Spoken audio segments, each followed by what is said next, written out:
এনেইতো সৰু ল'ৰা ছোৱালীবিলাকৰ চৰ্দি জ্বৰ কাহ এইবোৰ হৈয়ে থাকে, কিন্তু দীঘলীয়াকৈ যদি হয় তেতিয়াহ'লে মেডিচিনৰ লগতে ঘৰুৱাভাৱে উপকৰণো জৰুৰী হৈ পৰে। মই মোৰ সন্তানৰ লগতো প্ৰয়োগ কৰোঁ, তো তাৰ ফলত মই অকণমান হ'লেও সুফল পাওঁ।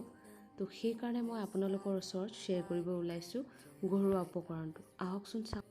তাৰ বাবে লাগিব আপোনাক জায়ফল যদি এভেইলেবল নাই তেতিয়াহ'লে আপুনি আজৱাইন ল'ব পাৰে আধা চামুচ, তাতকৈ বেছি লোৱাৰ প্ৰয়োজনীয় নাই। তাৰপিছত আছে আপোনাৰ ৰহুন কেইকোমান লৈ ল'ব।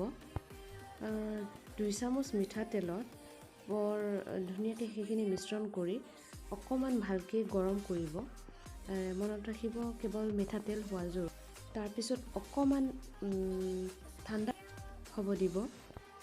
ঠাণ্ডা হোৱাৰ পিছত তাৰপিছত কি কৰিব আপোনালোকে, তাৰ ভৰিৰ তলুৱাত ভালদৰে মাছাজ কৰিব, পিঠিৰ পিছফালেও ভালদৰে মাছাজ কৰিব আৰু বুকুত অকণমান লাহে লাহে বেছি হেঁচি নহয় মাছাজ কৰি দিব।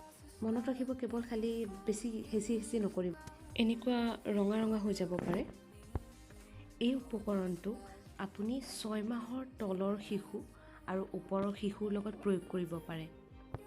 আৰু দ্বিতীয় উপকৰণটো হৈছে মাত্ৰ 4টা পাত তুলসী ল'ব, বেছিকৈ নহয়, আৰু দুটোপাল হ'লেও হ'ব মৌ। তাৰপিছত কি কৰিব, এনেকৈ সৰু তাৰ মাত্ৰ এপিচ আদা লৈ ল'ব। এতিয়া সেইখিনিৰ পৰা মাত্ৰ কিমান টোপাল ওলাব, 2 টোপাল ওলায় 3 টোপাল ওলায়, সেইখিনিয়ে বহুত। আপুনি আধা কাপ পানীত মিশ্ৰণ কৰি দিব। তাৰপিছত বাছ আধা চামুচ বা এচামুচ খুৱাই দিব, মাত্ৰ 2বাৰ নহ'লে এবাৰ, তাতকৈ বেছি নিদিব। এনেদৰে মাত্ৰ 3 দিন দি চাওক, তাতকৈ বেছি দিব নালাগে, সুফল পাবই নিশ্চয়, ৰিলেক্স। কিন্তু এই উপকৰণটো, দ্বিতীয় উপকৰণটো যে এইটো কেৱল 6 মাহৰ তলৰ শিশুক নহয়, ওপৰৰ শিশুৰ লগত প্ৰয়োগ কৰিব।